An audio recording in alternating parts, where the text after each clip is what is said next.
ವಾಸು ಟಿವಿಗೆ ಸ್ವಾಗತ. ನಾನು ಸರ್ದಾರ್. ಈಗಾಗಲೇ ನಾನು ಕೂಡ ಮೊನ್ನೆ ಅವರು ಏನು ಮಾತಾಡಿದಕ್ಕೆ ನಾನು ಉತ್ತರ ಕೊಟ್ಟಿದ್ದೀನಿ. ನಮಗೆ ಅಶ್ಲೀಲ ಪದವನ್ನು ಬಳಸುವಂಥ ಒಂದು ಸಂಸ್ಕಾರದಲ್ಲಿ ನಾವು ಜನಿಸಿಲ್ಲ. ನಾವು ಇವತ್ತು ಒಂದು ಪವಿತ್ರವಾದ ಕ್ಷೇತ್ರ, ಅದು ಅಣ್ಣ ಬಸವಣ್ಣನವರ ಒಂದು ವಿದ್ಯಾಭೂಮಿ ಮತ್ತು ಐಕ್ಯ ಭೂಮಿಯಲ್ಲಿ ನಾವು ಜನಿಸಿದ್ದೀವಿ. ಇವತ್ತು ಇವರು ಹೇಳಿರುವಂಥ ಮಾತುಗಳನ್ನು ನಾವು ಕೇಳಿದ್ರೆ ಆಶ್ಚರ್ಯ ಅನಿಸುತ್ತೆ. ಇವರು ಯಾವ ಒಂದು ಅವ್ರು ಅಲ್ಲಿ ಹುಟ್ಟಿದ್ರು, ಅವ್ರ ಹೆಸರು ಇದಿರಲಿಲ್ಲ, ಇವರು ಎಲ್ಲಿ ಹುಟ್ಟಿದ್ರು, ಅವ್ರ ಅಪ್ಪಗೆ ಹುಟ್ಟಿದ್ರು ಅಂತನೋ ಮಾತುಗಳನ್ನು ಏನು ಇವತ್ತು ಯತ್ನಾಳ್ ಅವರು ಮಾತಾಡ್ತಾ ಇದ್ದಾರೆ. ಇವರು ಬಹುತೇಕ ನನಗೆಲ್ಲೋ ಅನಿಸುತ್ತೆ ಇವರು ಎಲ್ಲಿ ಯಾವ ಜನಾಂಗದಲ್ಲಿ ಜನಿಸಿದ್ರು ಅನ್ನೋದು ನನಗೊಂದು ಇವತ್ತು ಸಂದೇಹ ಪ್ರಾರಂಭ ಆಗಿದೆ. ಯಾಕಂದರೆ ಇವರು ಲಿಂಗಾಯತ ಧರ್ಮದಲ್ಲಿ ಜನಿಸಿದವರು ಅಥವಾ ಬೇರೆ ಧರ್ಮದಲ್ಲಿ ಜನಿಸಿದವರು ಅಥವಾ ಏನು ಇವರು ಸಂಸ್ಕಾರನೇ ಹೀಗಿತ್ತೋ ಅಥವಾ ಇವರು ಕಲಿಸಿದ ಪಾಠ ಕಲ್ಕೊಂಬಂದಿದ್ದೋ ಇದು ಇದೆಯೋ ಅನ್ನೋದು ನನಗೆ ಸ್ವಲ್ಪ ಸಂದೇಹ ಆಗ್ತಾ ಇದೆ. ಇವತ್ತೇನು ನನ್ನ ಬಗ್ಗೆ ಶಿವಾನಂದ ಪಾಟೀಲ್ ಅವ್ರ ಬಗ್ಗೆ ನಮ್ಮ ತಂದೆಗೆ ಹುಟ್ಟಿದೀವೋ ಇಲ್ಲೋ ಅನ್ನೋ ಪ್ರಶ್ನೆ ಮಾಡಿದ್ದಾರೆ. ಆ ತಂದೆಗೆ ಹುಟ್ಟಿದೀವೋ ಇಲ್ಲೋ ಅನ್ನೋದನ್ನು ಜನ ಇವತ್ತು ತೀರ್ಮಾನ ಮಾಡಿ ನಮಗೊಂದು ಅಧಿಕಾರ ಅಂತ ಕೊಟ್ಟಿದ್ದಾರೆ. ಅವರು ಕೂಡ ಇವತ್ತು ಘನ ಸರ್ಕಾರದ ಸಚಿವರಿದ್ದಾರೆ. ನಾನು ಕೂಡ ಶಾಸಕನಾಗಿ ಕೆಲಸ ಮಾಡ್ತೀನಿ. ನಮಗೆ ಇವತ್ತೇನು ಚಾಲೆಂಜ್ ಮಾಡ್ತಾ ಇದ್ದಾರೆ, ಇವತ್ತೇನು ಬಂದು ನಿಂತ್ಕೊಟ್ರಿಂದ ಇಲ್ಲೇ ಬಂದು ನಿಂತ್ಕೋತೀನಿ, ಬಿಜಾಪುರಕ್ಕೆ ಯಾಕೆ ಬರ್ತೀರಿ, ಬಿಜಾಪುರ ಭಾಷೆ ಭಾಳ ಹಲ್ಕಟ್ಟಿದೆ. ನಾನು ಮತ್ತು ಶಿವಾನಂದ ಪಾಟೀಲರು ಅಖಂಡ ಬಿಜಾಪುರ ಜಿಲ್ಲೆಯಲ್ಲಿ ಜನಿಸ್ತವರು. ನಮ್ಗೆ ಗೊತ್ತಿದೆ ಏನು ಸಂಸ್ಕಾರದಲ್ಲಿ ಬೆಳೆದಿದ್ದೀವಿ ಅಂತ. ಆಮೇಲೆ ಇವರು ಮಾತು ಎತ್ತಿದರೆ ಪಾಕಿಸ್ತಾನ ಇವರಿಗೆ ಪಾಕಿಸ್ತಾನಕ್ಕೆ ಹೋಗಿ ಸೋಲಿಸಿ ಬರ್ತೀನಿ ಅಂಥೇಳಿ ಒಂದು ಮಾಧ್ಯಮದಲ್ಲಿ ನೋಡಿದೆ. ನಾವು ಭಾರತ ದೇಶದಲ್ಲಿ ಜನಿಸಿ ಭಾರತ ದೇಶದಲ್ಲಿ ಇದ್ದೀವೋ, ಇವತ್ತು ಇವರು ಯಾವ ದೇಶದಲ್ಲಿ ಇದ್ದೀವಿ ಅಂತ ಮಾತಾಡ್ತಾ ಇದ್ದಾರೆ ಅನ್ನೋದು ನನಗೆ ಸ್ವಲ್ಪ ಸಂದೇಹ ಆಗ್ತಾ ಇದೆ. ಯಾಕಂದರೆ ಭಾರತ ದೇಶದಲ್ಲೇ ಇದ್ದೀವಿ, ಅದು ಪವಿತ್ರವಾದ ಅಣ್ಣ ಬಸವಣ್ಣನ ನಾಡಿದು.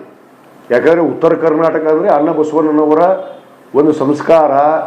ಇವತ್ತು ಏನು ಅಕ್ಷರವನ್ನು ದಾನವಾಗಿ ಕೊಟ್ಟಂಥವ್ರು, ಇವತ್ತು ನಮಗೆ ವಚನದ ಮೂಲಕ ನಮಗೆ ಮಾನವೀಯತೆಯನ್ನು ಕಲಿಸಿದಂಥವ್ರು.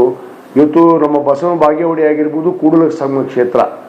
ಇವತ್ತು ಇವು ಪಾಕಿಸ್ತಾನ ಅಂದರೆ ಇಲ್ಲಿ ಜನ ಹಿಂದೂಗಳು ಮತ್ತು ಮುಸ್ಲಿಮ್ಗಳು ಎಲ್ಲ ಜನಾಂಗ ಜಾತಿಯವರು ಇದೀವಲ್ಲ, ಅಂದರೆ ಇಲ್ಲಿ ಪಾಕಿಸ್ತಾನಕ್ಕೆ ಹೋಲಿಸ್ತಾರೆ. ಅಂದರೆ ಇಲ್ಲಿ ಎಲ್ಲ ಹಿಂದೂಗಳು ಇರೋಂಥವ್ರು ಏನು ಮುಸ್ಲಿಮರ, ಏನು ಶಿವಾನಂದ ಪಾಟೀಲ್ ಅವ್ರ ಮತಕ್ಷೇತ್ರ ಆಗಿರ್ಬೋದು, ನನ್ನ ಮತಕ್ಷೇತ್ರ, ಪಾಕಿಸ್ತಾನಕ್ಕೆ ಹೋಗಿ ಸೋಲಿಸಿ ಬರ್ತೀನಿ ಅಂತ ಹೇಳ್ತಾರೆ ಅವರು. ಪಾಕಿಸ್ತಾನನ ನಮ್ಮ ಹುಣಗುಂದ ಮತಕ್ಷೇತ್ರ, ಬಸವನ ಬಾಗೇವಾಡಿ. ಒಂದು ಬಸವಣ್ಣನವರ ಏನು ಜನ್ಮ ಆಗಿರುವಂಥ ಇಂಗಳೇಶ್ವರ, ಅದು ಬಸವನ ಬಾಗೇವಾಡಿ ತಾಲೂಕು. ಕೂಡಲ ಸಂಗಮ ವಿದ್ಯಾಭೂಮಿ ಮತ್ತು ಅವರ ಐಕ್ಯ ಭೂಮಿ ಅಂತ ನಾವು ಹೇಳ್ತೀವಿ. ಇವತ್ತು ಒಂದು ಕಡೆ ಮಾಡಬೇಕು ಅನ್ನೋದು ಒಂದು ಸರ್ಕಾರದ ಒಂದು ನಿಲುವು. ಮಾನ್ಯ ಮುಖ್ಯಮಂತ್ರಿಗಳು ಕೂಡಲ ಸಂಗಮ ಕ್ಷೇತ್ರ ಇವತ್ತು ಬಹಳಷ್ಟು ಈ ದೇಶದಲ್ಲೇ ಒಂದು ಅತ್ಯಂತ ಅಂತಾರಾಷ್ಟ್ರೀಯ ಮಟ್ಟದಲ್ಲಿ ಬೆಳವಣಿಗೆ ಆಗಿದೆ. ಆ ಬೆಳವಣಿಗೆ ಆದ ಕ್ಷೇತ್ರದಲ್ಲಿ ಇವತ್ತು ಬಸವ ಜಯಂತಿ ಮಾಡಿದರೆ ಅದಕ್ಕೊಂದು ಮೆರಗು ಬರುತ್ತೆ. ಅದು ಸತ್ಯ. ಇಲ್ಲಿ ಶರಣರು ನಡೆದಾಡಿದ್ದು ಇವತ್ತು ಬಸವನ ಬಾಗೇವಾಡಿ ಅಲ್ಲ, ಬೇರೆ ಅಲ್ಲ, ಕೂಡಲ ಸಂಗಮ ಬೇರೆ ಅಲ್ಲ, ಅಥವಾ ಬಸವ ಕಲ್ಯಾಣ ಕೂಡ ಬೇರೆ ಅಲ್ಲ. ಈ ಮನುಷ್ಯನಿಗೆ ಸಹಜವಾಗಿ ಎಲ್ಲದಕ್ಕೂ ಟೀಕೆ ಮಾಡೋದು, ಅವರಿಗೆ ಅಶ್ಲೀಲ ಶಬ್ದಗಳನ್ನು ಬಳಸೋದು, ಅವಮಾನ ರೀತಿಯಲ್ಲಿ ನಮ್ಮನ್ನು ಕೆಣಕುವಂಥ ಕೆಲಸ ಮಾಡ್ತಾ ಇದ್ದಾರೆ. ನಾವು ಕೆಣಕುವಂಥವ್ರು ಅಲ್ಲ. ನಾವು ಅದಕ್ಕೆ ಹೇಳ್ತೀವಲ್ಲ, ಬಸವ ತತ್ವದ ಅನುಯಾಯಿಗಳು, ಬಸವಣ್ಣನ ಒಂದು ಪವಿತ್ರ ಭೂಮಿಯಲ್ಲಿ ಜನಿಸಿದ್ದೀವಿ. ನಾವು ಪದೇ ಪದೇ ಇಂಥ ಶಬ್ದಗಳಿಗೆ ನಾವು ಉತ್ತರ ಕೊಡೋಕೆ ಕೊಡಲ್ಲ. ಯಾಕಂದರೆ ಸಮಾಜ ಜನ ಬೇಜಾರಾಗ್ತಾ ಇದ್ದಾರೆ, ಯಾಕೆ ಈ ರೀತಿ ಮಾತಾಡ್ತಾ ಇದ್ದೀರಿ ಅನ್ನೋದಕ್ಕೆ. ಅದಕ್ಕೆ ನಾನು ನಮ್ಮ ಎಲ್ಲ ಪಂಚಮಸಾಲಿ ಸಮಾಜ ಇರ್ಬೋದು, ಎಲ್ಲ ಲಿಂಗಾಯತ ಒಳಪಂಗಡಗಳ ಸಮಾಜಗಳಿಗೆ ಇರ್ಬೋದು, ನಮ್ಮ ಸಂಸ್ಕಾರ ಇದು ಅಲ್ಲ. ನಾವು ನಮ್ಮದೇ ಆದ ಧರ್ಮ ಇದೆ. ಅಣ್ಣ ಬಸವಣ್ಣನವರು ನಮ್ಮ ಧರ್ಮಕ್ಕೆ ಕೊಟ್ಟಿದ್ದಾರೆ. ಇವರು ಲಿಂಗಾಯತ ಧರ್ಮದಲ್ಲಿ ಜನಿಸಿ, ಪಂಚಮಸಾಲಿ ಸಮಾಜದಲ್ಲಿ ಜನಿಸಿ, ಇವರು ಹಿಂದೂ ಅಂತ ಹೇಳ್ಕೊಂಡು ಹೊರಟಿದ್ದಾರೆ. ಹಿಂದೂ ರಾಷ್ಟ್ರ ಇವತ್ತು ಜಾತ್ಯತೀತ ರಾಷ್ಟ್ರದಲ್ಲಿ ನಾವು ಇದ್ದೀವಿ. ನಾವೆಲ್ಲರೂ ಕೂಡ ಅಣ್ಣತಮ್ಮಂದರಾಗಿ ಇವತ್ತು ಈ ದೇಶವನ್ನು ಕಳೆದ 76 ವರ್ಷಗಳಿಂದ ನಾವು ಇಲ್ಲಿ ಪವಿತ್ರವಾದ ಡಾಕ್ಟರ್ ಬಾಬಾ ಸಾಹೇಬ್ ಅಂಬೇಡ್ಕರ್ ಅವರು ಕೊಟ್ಟಿರುವಂಥ ಆ ಸಂವಿಧಾನದ ಅಡಿಯಲ್ಲಿ ನಾವೆಲ್ಲರೂ ಒಂದೇ ತಂದೆ ತಾಯಿ ಮಕ್ಕಳಾಗಿ ನಾವು ನಡೀತಾ ಇದ್ದೀವಿ. ಈಗಾಗಲೇ ಮಾನ್ಯ ಶಿವಾನಂದ ಪಾಟೀಲ್ ಅವರು ರಾಜೀನಾಮೆಯನ್ನು ನೀಡಿದ್ದಾರೆ. ನಾನಂತರೂ ಭಾಳ ಸ್ಪಷ್ಟವಾಗಿ ಹೇಳಿದ್ದೀನಿ, ರಾಜೀನಾಮೆ ಕೊಡೋದಕ್ಕೆ ಇವನಿಗೆ ಯಾವುದೇ ನೈತಿಕ ಹಕ್ಕಿಲ್ಲ ನಮ್ಮನ್ನು ಕೇಳೋದಕ್ಕೆ. ಇವನಿಗೆ ಪಕ್ಷದಿಂದ ಕಿತ್ತಿ ಉಚ್ಚಾಟನೆ ಮಾಡಿದ್ದಾರೆ. ಇವನು ಪ್ರಾಮಾಣಿಕವಾಗಿ ಯಾವ ಪಕ್ಷದ ಒಂದು ಅಡಿಯಲ್ಲಿ ಸಿದ್ಧಾಂತದಲ್ಲಿ ಬೆಳೆದು ಒಂದು ಪಕ್ಷದ ಬಿಫಾರ್ಮ್ ಅನ್ನು ತೆಗೆದುಕೊಂಡು ಗೆದ್ದಿದ್ರು ಆ ಪಕ್ಷ ಇವತ್ತು ಉಚ್ಚಾಟನೆ ಮಾಡಿದೆ. ಆ ಪಕ್ಷಕ್ಕೆ ಫಸ್ಟ್ ರಾಜೀನಾಮೆ ಕೊಡ್ಬೇಕು ಇವರು. ನಾನು ಬರ್ತೀನಿ ಅವ್ನು ಇಲ್ಲಕ್ಕ ಇವನು ಬರೋದು ಬೇಡ, ಇಲ್ಲಿ ಬರೋದು ಇಲ್ಲಿ ಇವ್ನಿಗೆ ಹಿಂದೂ ಕೂಡ ನಾವು ಏನೇನು ಸಹಾಯ ಮಾಡಿದ್ವಿ ಅನ್ನೋದು ಗೊತ್ತೈತಿ, ಜನಕ್ಕೆ ಗೊತ್ತೈತಿ. ಇವತ್ತು ಅದನ್ನು ಅರಿವು ಇಟ್ಕೊಂಡು ಮಾತಾಡ್ಬೇಕು. ಈ ಮನುಷ್ಯ ಅಲ್ಲೇ ನಿಂದಿರಲಿ. ಇವತ್ತು ಶಿವಾನಂದ ಪಾಟೀಲ್ ಬರ್ತಾರೋ ನಾನು ಬರ್ತೀನೋ. ಈಗಾಗಲೇ ಶಿವಾನಂದ ಪಾಟೀಲ್ರು ಅಪ್ಪು ಹುಟ್ಟಿದ ಕೆಲಸ ಮಾಡ್ಯಾರಲ್ಲ. ನಾನು ಮಾಡಿದ್ರು ಬೇರೆ ಅಲ್ಲ, ಶಿವಾನಂದ ಪಾಟೀಲ್ ಮಾಡಿದ್ರು ಬೇರೆ ಅಲ್ಲ. ಇವತ್ತು ಕೊಟ್ಟಿದ್ದಾರೆ. ಇವನು ರಾಜೀನಾಮೆ ಕೊಡ್ಲಿ, ಫಸ್ಟು ರಾಜೀನಾಮೆ ಅಂಗೀಕಾರ ಆಗಲಿ, ಆಮೇಲೆ ನೋಡೋಣ. ಯುದ್ಧ ಇದೆ, ತೋರಿಸ್ತೀವಿ.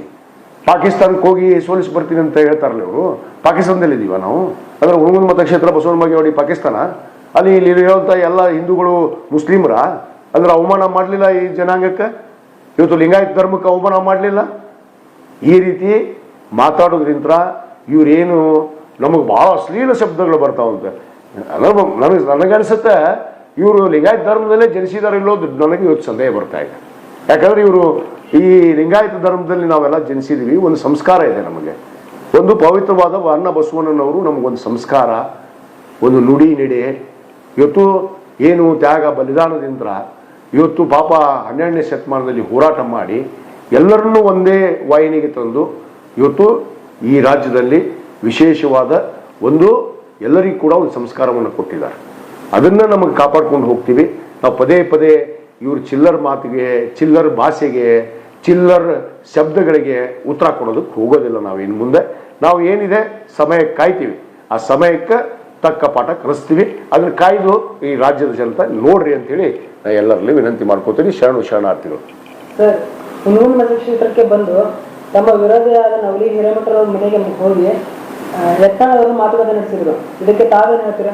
ನೋಡ್ರಿ, ಅವರು ಬಂದು ಯಾರು ನವಲಿ ಹಿರೇಮಠ ಮನೆಗಾರ ಹೋಗ್ಲಿ, ಆ ದೊಡ್ಡ ಮೂಡು ಮನೆಯಾಗಾರ ಹೋಗ್ಲಿ, ಇನ್ನು ಇಲ್ಲಿ ಇನ್ನೊಬ್ಬನ ಕರ್ಕೊಂಡು ಬಂದ್ರು ನಮಗೇನು ಫರಕ್ ಬೀಳೋದಿಲ್ಲ. ನಾವು ಬಂದು ನಿಂದಿರ್ತೀನಿ ಅಂದ್ರೆ 28ಕ್ಕೆ ಬಂದು ನಿಂದ್ರು. ನಿನ್ನ ತಾಕತ್ತಿದ್ರು ಇಲ್ಲಿ ನಾಮಿನೇಷನ್ ಕೊಡು, ನಾನು ತೋರಿಸ್ತೀನಿ ಅವಾಗ.